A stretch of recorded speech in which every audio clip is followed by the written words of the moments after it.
नमस्कार, बहुत स्वागत है आपका ओंकार न्यूज में। मैं हूं आपके साथ ज्योति यादव। तो बुलेटिन की शुरुआत करेंगे बड़ी खबर के साथ। महाराष्ट्र में आने वाले दिनों में बड़ा सियासी उलटफेर देखने को मिल सकता है। एनसीपी नेता अजीत पवार के बीजेपी में शामिल होने की अटकलों के बीच ये बात सामने आ रही है कि अजीत पवार एक बार फिर से बीजेपी शिंदे के साथ सहयोगी बनने के लिए पार्टी में समर्थन जुटा रहे हैं। वहीं जानकारी के मुताबिक एनसीपी के 53 विधायकों से लगभग 30 से 40 विधायकों ने अजीत पवार को बीजेपी के साथ मिलाने और शिंदे और फडणवीस सरकार का हिस्सा बनाने के लिए समर्थन दिया है। वहीं जिन नेताओं का अजीत पवार को समर्थन है उनमें प्रफुल्ल पटेल, सुनील तटकरे और छगन भुजबल, धनंजय पांडे और जैसे प्रमुख चेहरे शामिल है। वहीं प्रदेश एनसीपी अध्यक्ष जयंत पाटिल और जितेंद्र अवध बीजेपी के साथ मिलाने के पक्ष में नहीं है। वहीं आपको बताते चले कि अजीत पवार गुट ने शरद पवार से मुलाकात की और उन्हें सूचित किया है कि विधायक बीजेपी के साथ गठबंधन करने के इच्छुक है। और हालांकि शरद पवार ने बीजेपी शिंदे के साथ गठबंधन करने से इनकार कर दिया है। दरअसल शरद पवार ने संजय राउत से कहा कि अगर लोग जाते हैं वे व्यक्तिगत रूप से विधायक के रूप में जाएंगे, पार्टी नहीं जाएगी। विधानसभा में संख्या बल देखा जाए तो शिंदे बीजेपी गुट इसमें भारी है, लेकिन लोकसभा के लिए अगर अजीत और एनसीपी विधायक शिंदे बीजेपी के साथ आ जाते हैं तो यह एनडीए के लिए क्लीन स्वीप हो सकता है। वही लोकसभा सीटों के लिहाज से महाराष्ट्र यूपी के बाद दूसरा सबसे बड़ा राज्य है, जहां पर 48 सीटें हैं। तो आपको बताते चले कि शरद पवार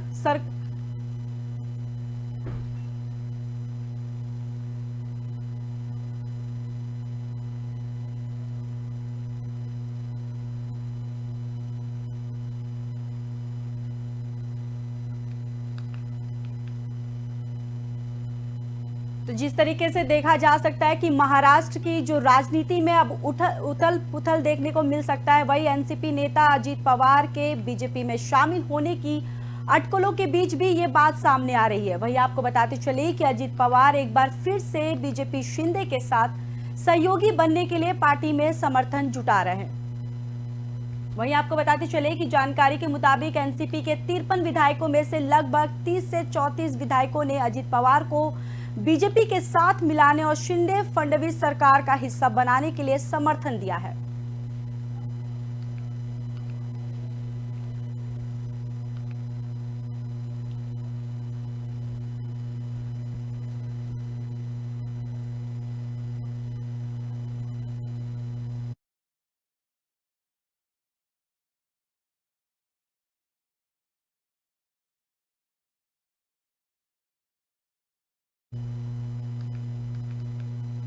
बढ़ते अगली खबर की ओर। दिल्ली के आम आदमी सरकार उपराज्यपाल के बीच आरोप प्रत्यारोप का सिलसिला बढ़ता जा रहा है। एक बार फिर उपराज्यपाल वीके सक्सेना ने दिल्ली के मुख्यमंत्री अरविंद केजरीवाल को पत्र लिखा है और एलजी ने केजरीवाल को लेटर लिखकर कहा कि जो आप सरकार उन पर झूठे आरोप लगाकर आम जनता को गुमराह कर रही है, उन्होंने सरकार द्वारा उन पर लगाए जा रहे आरोपों को सबूत मांगे हैं। वही एलजी विनय कुमार सक्सेना ने चिट्ठी में लिखा है कि कुछ दिन पहले आपकी पार्टी के लोगों और आपके कैबिनेट के साथ ही बिजली और स्वास्थ्य मंत्री ने उनके खिलाफ झूठे, भ्रामक, आपत्तिजनक और गैर मर्यादित बयान दिए थे। इसकी जवाबदेही सुनिश्चित की जानी चाहिए। वहीं उपराज्यपाल ने पत्र के उदाहरण देते हुए कहा कि कई मौके पर आपकी तरफ से बयान देते हुए कहा गया है कि प्रधानमंत्री और एलजी दिल्ली में बिजली पर मिल रही सब्सिडी पर खत्म करना चाहते हैं, जबकि वो हमेशा से गरीबों को सब्सिडी मिलते रहने के लिए हिमायती रहे। वही एलजी ने चिट्ठी में आरोप लगाते हुए कहा कि ये सब कुछ जानबूझकर ओछी और गंदी राजनीति के तहत किया जा रहा है। आप एक सब ऐसे कोई दस्तावेज दिखाइए जिसमें सब्सिडी बंद करने के लिए कहा गया हो। वही चिट्ठी में दावा किया गया कि बिजली मंत्री ने ही सब्सिडी से संबंधित फाइल कैबिनेट में फाइल कराने और भेजने में देरी की थी, जिसके बाद खुद ही प्रेस कॉन्फ्रेंस कर झूठे बयान मीडिया को दिए। साथ ही साथ उन्होंने ये भी कहा कि आप जो दावे मीडिया के सामने किए हैं वो अपने उन दावों के मुताबिक दस्तावेज पेश करें, वरना माना जाएगा कि आप जानबूझकर दिल्ली लोगों को गुमराह कर रहे हैं। वही गंदी राजनीति खेल रही है जो कि निंदा और कानूनी कार्रवाई के योग्य है। तो आपको बताते चले कि लगातार दिल्ली में आप और राज्यपाल के बीच तनातनी जारी है। इसके लेकर आपको बताते चले कि ये आरोप भी एलजी ने लगाया है कि चिट्ठी आरोप लगाते हुए उन्होंने कहा कि ये सब कुछ जानबूझकर और ओछी और गंदी राजनीति के तहत किया जा रहा है। वहीं आपको बताते चले कि आप एक भी ऐसा कोई दस्तावेज दिखाइए जिसमें सब्सिडी बंद करने के लिए कहा गया हो। वहीं चिट्ठी में दावा किया गया है कि बिजली मंत्री ने ही सब्सिडी से संबंधित फाइल कैबिनेट में फाइल कराने और भेजने में देरी की थी, जिसके बाद खुद ही प्रेस कॉन्फ्रेंस कर झूठे बयान मीडिया को दिए गए हैं। साथ ही साथ उन्होंने ये भी आरोप लगाया कि आप जो दावे मीडिया के सामने किए हैं वो अपने उन दावों के मुताबिक दस्तावेज पेश करें।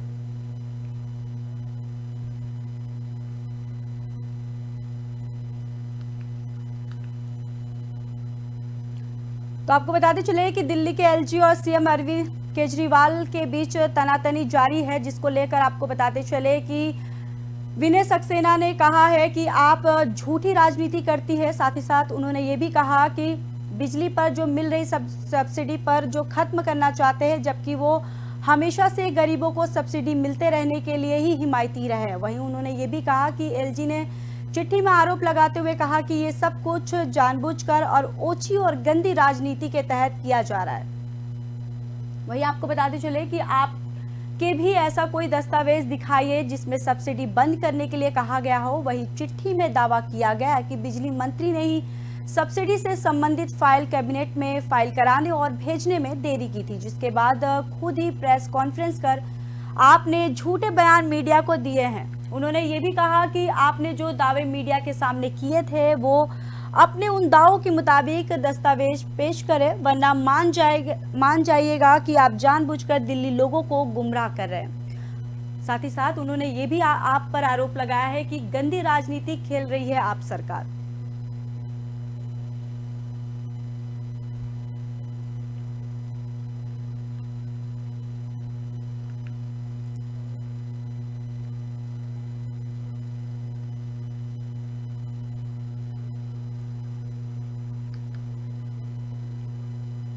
वहीं मध्य प्रदेश में आधी आबादी यानी महिला वोटर इन दिनों राजनीतिक केंद्र में है। बीजेपी और कांग्रेस महिला वोटर को तमाम लाभकारी योजनाएं दे रही है। अब बीएसपी ने भी बड़ा दांव चला है। मायावती की बीएसपी ने तय किया है कि अगले विधानसभा चुनाव में मध्य प्रदेश के हर जिले से एक सीट पर महिला को अनिवार्य रूप से पार्टी का टिकट दिया जाएगा। वैसे अभी भी बीएसपी की मध्य प्रदेश से एकमात्र विधायक भी महिला ही है। वहीं बीएसपी के प्रदेश प्रभारी रामजी गौतम ने राजधानी भोपाल में कहा कि पार्टी हर जिले में एक महिला को टिकट देगी और इस पर गंभीरता से मंथन हो रहा है। उन्होंने ये भी कहा कि बीएसपी राज्य की सभी 230 सीटों पर अपने उम्मीदवार उतारेगी। साथ ही साथ उन्होंने ये भी कहा कि क्रिमिनल बैकग्राउंड वाले नेता को टिकट नहीं देगी और किसी राजनीतिक दल से गठबंधन के सवाल पर गौतम ने कहा कि ये निर्णय सही पार्टी सुप्रीमो मायावती ही लेंगी।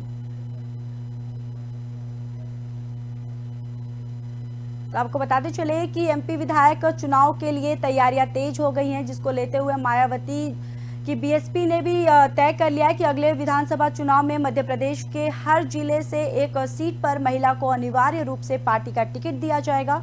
वैसे भी अभी भी बीएसपी की मध्य प्रदेश से एकमात्र विधायक भी महिला ही है। वहीं बीएसपी के मध्य प्रदेश प्रभारी रामजी गौतम ने राजधानी भोपाल में कहा कि पार्टी हर जिले में एक महिला को टिकट देगी और इस पर गंभीरता से मंथन चल रहा है। उन्होंने ये भी कहा कि बीएसपी राज्य की सभी 230 सीटों पर अपने उम्मीदवार उतारेगी और साथ ही साथ क्रिमिनल बैकग्राउंड वाले नेता को बीएसपी टिकट नहीं देगी। किसी राजनीतिक दल से गठबंधन के सवाल पर गौतम ने यह भी कहा कि ये निर्णय पार्टी सुप्रीमो मायावती ही लेंगी। तो आपको बताते चले कि एमपी विधानसभा चुनाव को लेकर तैयारियां जोरों शोरों पे है और इसको लेकर बीएसपी ने भी बताते चले कि वोटर इन दिनों राजनीति के केंद्र में है, जहां पर बीजेपी और कांग्रेस महिला वोटर को तमाम लाभकारी योजनाएं दे रही है और इसको देखते हुए बीएसपी ने भी बड़ा दांव चला है। मायावती की बीएसपी ने तय किया है कि अगले विधानसभा चुनाव में मध्य प्रदेश के हर जिले से एक सीट पर महिला को अनिवार्य रूप से पार्टी का टिकट दिया जाएगा। वैसे अभी भी बीएसपी की मध्य प्रदेश एकमात्र विधायक भी महिला है और वहीं बीएसपी के प्रदेश प्रभारी रामजी गौतम ने राजधानी भोपाल में कहा कि पार्टी हर जिले में एक महिला को टिकट देगी और इस पर गंभीरता से मंथन चल रहा है।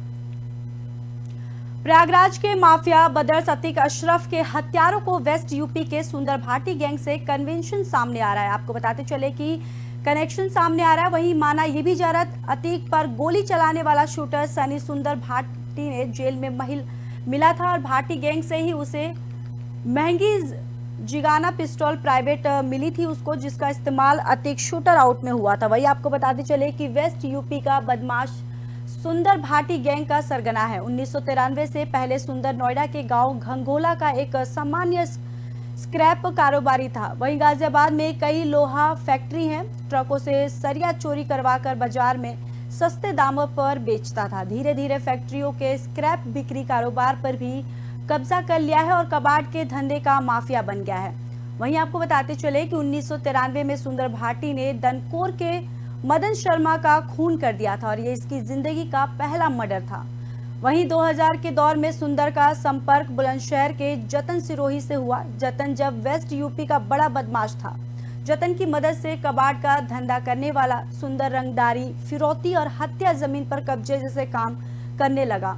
वहीं इस गिरोह में सुंदर भाटी भी था। नरेश और सुंदर भाटी जल्द ही अच्छे दोस्त बन गए थे। वहीं आपको बताते चले कि दिल्ली सहित पश्चिमी यूपी में दोनों ने मिलकर हत्या, लूट, रंगदारी जैसी घटनाएं को अंजाम दिया है। नरेश सुंदर की दोस्ती हरियाणा, यूपी, दिल्ली तक मशहूर हो गई है।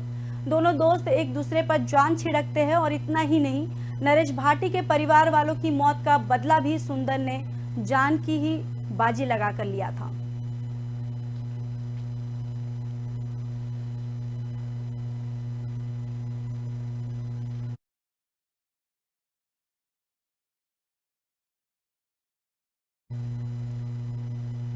तो आपको बताते चले कि 1993 से पहले सुंदर नोएडा के गांव घंगोला का एक सामान्य स्क्रैप कारोबारी था और वहीं गाजियाबाद में कई लोहा फैक्ट्री भी है उसके, और साथ ही साथ ट्रकों से सरिया चोरी करवाकर बाजार में सस्ते दामों पर बेचता था। वहीं आपको बताते चले कि धीरे धीरे फैक्ट्रियों के स्क्रैप बिक्री कारोबार पर भी कब्जा कर लिया और कबाड़ के धंधे का माफिया बन गया। वहीं 1993 में सुंदर भाटी ने दनकौर के मदन शर्मा का खून कर दिया था और ये इसकी जिंदगी का पहला मर्डर था। वहीं आपको बताते चले कि 2000 के दौर में सुंदर का संपर्क बुलंदशहर के जतन सिरोही से हुआ है। जतन जब वेस्ट यूपी का बड़ा बदमाश था। जतन की मदद से कबाड़ का धंधा करने वाला सुंदर रंगदारी, फिरौती, हत्या, जमीन और कब्जे जैसे काम करने लगा। वहीं इस गिरोह में सुंदर भाटी भी था। नरेश और सुंदर भाटी जल्द ही अच्छे दोस्त बन गए और दिल्ली सहित पश्चिमी यूपी में दोनों ने मिलकर हत्या, लूट और रंगदारी जैसी घटनाओं को अंजाम दिया है। वहीं नरेश सुंदर की दोस्ती हरियाणा, यूपी, दिल्ली तक मशहूर हो गई है। दोनों दोस्त एक दूसरे पर जान छिड़कते हैं और इतना ही नहीं, नरेश भाटी के परिवार वालों की मौत का बदला भी सुंदर ने जान की बाजी लगा कर लिया था।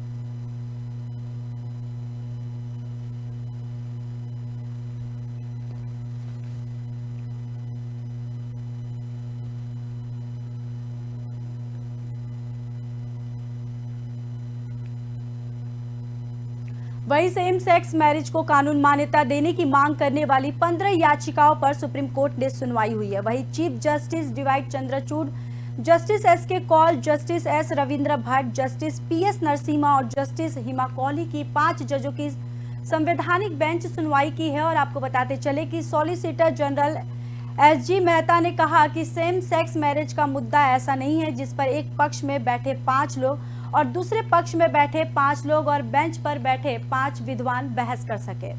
इसमें दक्षिण भारत के किसान और उत्तर भारत के बिजनेसमैन का भी नजरिया जानना होगा।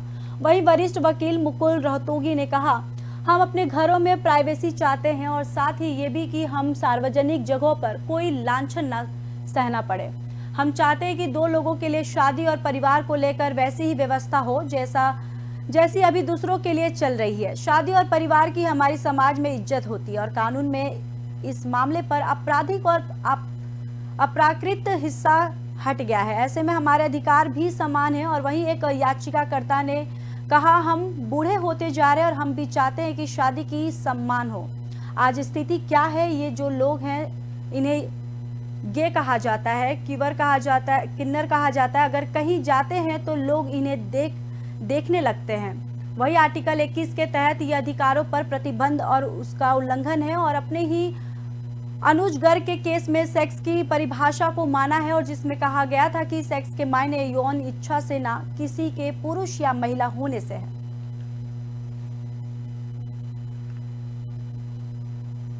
तो आपको बताते चले कि सेम सेक्स मैरिज पर सुप्रीम कोर्ट में सुनवाई हुई है, जहां पर बताया गया है कि शादी और परिवार की हमारे समाज में इज्जत होती है, ऐसा उन्होंने कहा है आज सुनवाई के दौरान। और साथ ही साथ जजों ने ये भी कहा कि कानून में इस मामले पर आपराधिक और अप्राकृत हिस्सा हट गया है और ऐसे में हमारे अधिकार पर भी समान है। और वही एक याचिकाकर्ता ने कहा कि हम बूढ़े होते जा रहे हैं, हम भी चाहते हैं कि शादी की सम्मान हो। और आज स्थिति क्या है, ये जो लोग हैं इन्हें गे कहा जाता है, कई लोग इन्हें किन्नर भी कहते हैं और अगर ये कहीं जाते हैं तो लोग इन्हें देखने लगते हैं।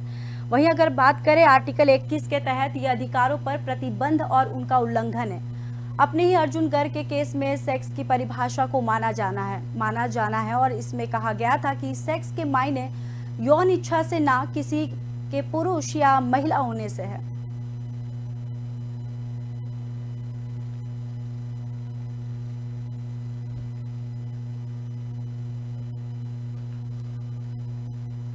तो आपको बताते चले कि सेम सेक्स मैरिज पर सुप्रीम कोर्ट में आज सुनवाई हुई है, जिसको लेकर कई जजों की बैठक हुई है और जिसमें ये सुनवाई की गई है। और साथ ही साथ आपको बताते चले कि ये कहा गया है कि दो लोगों के लिए शादी और परिवार को लेकर वैसे ही व्यवस्था हो जैसी अभी दूसरों के लिए चल रही है। और साथ ही साथ जजों ने ये भी कहा कि शादी और परिवार की हमारे समाज में इज्जत होती है और कानून में इस मामले पर आपराधिक और अप्राकृत हिस्सा हट गया है और ऐसे में हमारा अधिकार भी समान है।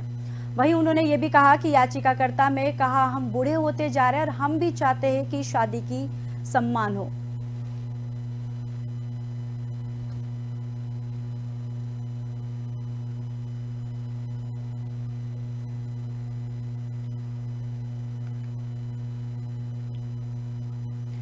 भोजपुरी अभिनेत्री आकांक्षा दुबे सुसाइड केस में आरोपी समर सिंह ने 100 घंटे पूछताछ हुई है। पुलिस और क्राइम ब्रांच की टीम ने 100 घंटे से 100 सवाल किए हैं। वहीं समर सिंह के सामने कुछ सवाल नए लाए गए थे तो कुछ कई बार दोहराए भी गए थे। पूछताछ में आकांक्षा से रिश्ते, फिल्मों के फाइनेंसर और बैंक खातों की डिटेल की जानकारी पुलिस को हाथ लगी है। वहीं पुलिस के सामने समर सिंह ने कहा था कि जिस रात आकांक्षा की मौत हुई है मैंने 2 बार कॉल किया है, बात नहीं हो सकी, इसके बाद मोबाइल स्विच ऑफ करके सो गया। उसने ये भी कहा कि आकांक्षा की मौत के बाद मैं घबरा गया था, मुंबई में गाने के लिए जाना था लेकिन लखनऊ होते हुए गाजियाबाद चला गया, मोबाइल भी बंद कर लिया गया। वहीं मैं डर गया था और समर के बयान दर्ज कराने के बाद सोमवार शाम पुलिस ने उसे जिला कारागार भेज दिया है। और वहीं पुलिस ने पूछताछ के बाद समर सिंह की निशानदेही पर उसका मोबाइल फोन लखनऊ से बरामद कर लिया है। वहीं लखनऊ के गोमती नगर विस्तार स्थित अपार्टमेंट की पार्किंग से समर की एसयूवी कार भी पुलिस ने कब्जे में ले ली है। इसके अलावा एक बैग में कुछ दस्तावेज भी बरामद किए हैं। वहीं साथ ही साथ बताते चले कि पुलिस को एक लैपटॉप की तलाश है जिसे समर ने मुंबई में रखा है।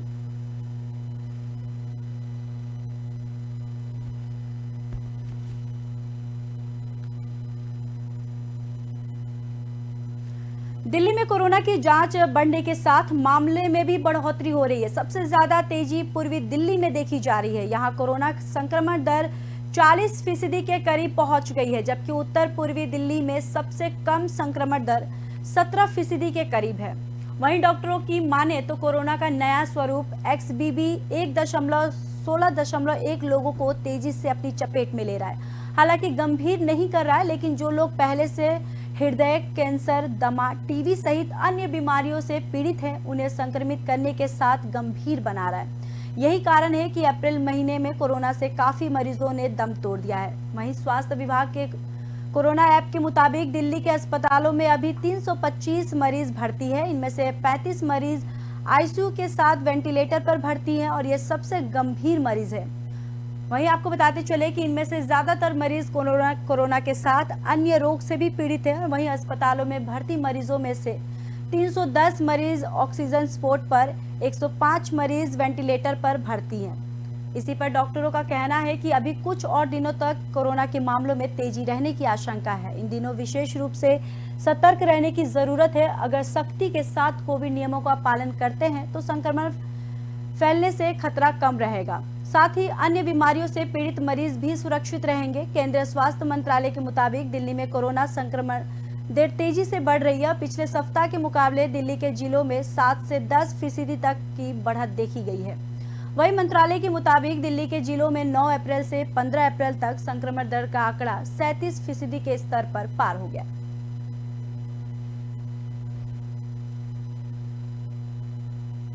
फिलहाल इस बुलेटिन में इतना ही। बाकी देश और दुनिया की खबरों के लिए देखते रहिए ओंकार न्यूज।